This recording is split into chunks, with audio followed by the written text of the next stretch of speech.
అందరికీ నమస్కారం. ఈరోజు ఒక కొత్త అప్డేట్తో మీ దగ్గరికి వచ్చాను. అది 108 సూర్య నమస్కారాస్ ఛాలెంజ్ ఇన్ 1 మంత్.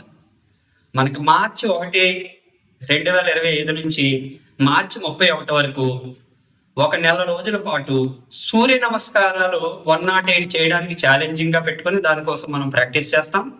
ఈ 1 మంత్ క్యాంపులో పర్ఫెక్ట్ సూర్య నమస్కారాల అలైన్మెంట్తో, ప్రాపర్ బ్రీతింగ్తో చక్కనైనటువంటి వేరియేషన్స్ ఉన్నాయి. విన్యాస సూర్య నమస్కార 1, విన్యాస సూర్య నమస్కార బి, అడ్వాన్స్డ్ సూర్య నమస్కారాస్, అడ్వాన్స్డ్ సూర్య నమస్కారాస్ సెకండ్ పార్ట్.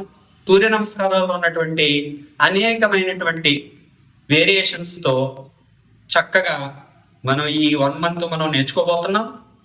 ఇది ఈ 108 చేయడం అన్నది చాలా ప్రీషియస్. ఎందుకంటే మనకి 27 నక్షత్రాలకి 4 పాదాలు చొప్పున 108 పార్ట్స్ కింద మనకి చెప్తారు. ఈ 108 నెంబర్కి అంత ప్రాధాన్యత ఉన్నది. కాబట్టి ఈ 108 సూర్య నమస్కారాలు చేయడం ద్వారా శరీరానికి అత్యంత బలం చేకూరుతుంది, ఫ్లెక్సిబిలిటీ వస్తుంది, స్టామినా స్ట్రెంథనింగ్ కూడా వస్తుంది. ఈ సూర్య నమస్కారాలు చేయడం ద్వారా మన హార్ట్ బీట్ బాగా పెరిగి, కార్డియో ఎక్సర్సైజ్ జరిగి, గుండెకి సంబంధించినటువంటి అనేక రోగాలు మటుమాయమై శరీరానికి, గుండెకి అధికమైనటువంటి బలాన్ని ఈ సూర్య నమస్కారాలు ఇస్తుంది. తర్వాత శారీరకమైనటువంటి బరువును తగ్గించడానికి ఇది ఎంతగానో ఉపయోగపడుతుంది. ఎప్పుడైతే కార్డియో ఎక్సర్సైజ్ బాగా పెరిగిందో మెటబాలిజం పెరిగి బాడీలో అధికమైనటువంటి కొవ్వుని తగ్గించడానికి ఎంతగానో ఉపయోగపడుతుంది. తర్వాత దీర్ఘకాలంగా ఉండేటువంటి అనేక రోగాలు, డయాబెటీస్ కావచ్చు, ఇలాంటి లైఫ్ స్టైల్ డిసీజెస్ అన్నీ కూడా తగ్గిపోతాయి.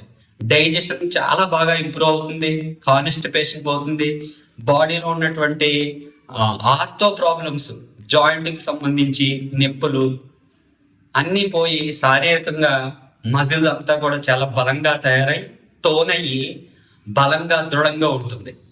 కాబట్టి ఈ సూర్య నమస్కారాలని మీరు చక్కగా నేర్చుకొని ఈ నెలంతా ప్రాక్టీస్ చేసి శారీరకమైనటువంటి, మానసికమైనటువంటి ప్రయోజనాలను పొందుతూ ఆధ్యాత్మిక ఉన్నతం కూడా దీని ద్వారా మనం సాధించుకోవచ్చు. కాబట్టి ఇన్ని అద్భుతమైనటువంటి ఉపయోగాలు ఉన్నటువంటి సూర్య నమస్కారాలని నెల రోజుల పాటు చక్కగా 1 గంట పాటు నేర్చుకున్నట్టయితే మీ జీవితంలో ఎంతో ఉపయోగంగా ఉంటుంది. కాబట్టి ఈ అవకాశాన్ని అందరూ వినియోగించుకొని ఆరోగ్యంగా, సంతోషంగా ఉండాలని కోరుకుంటూ నమస్కారం.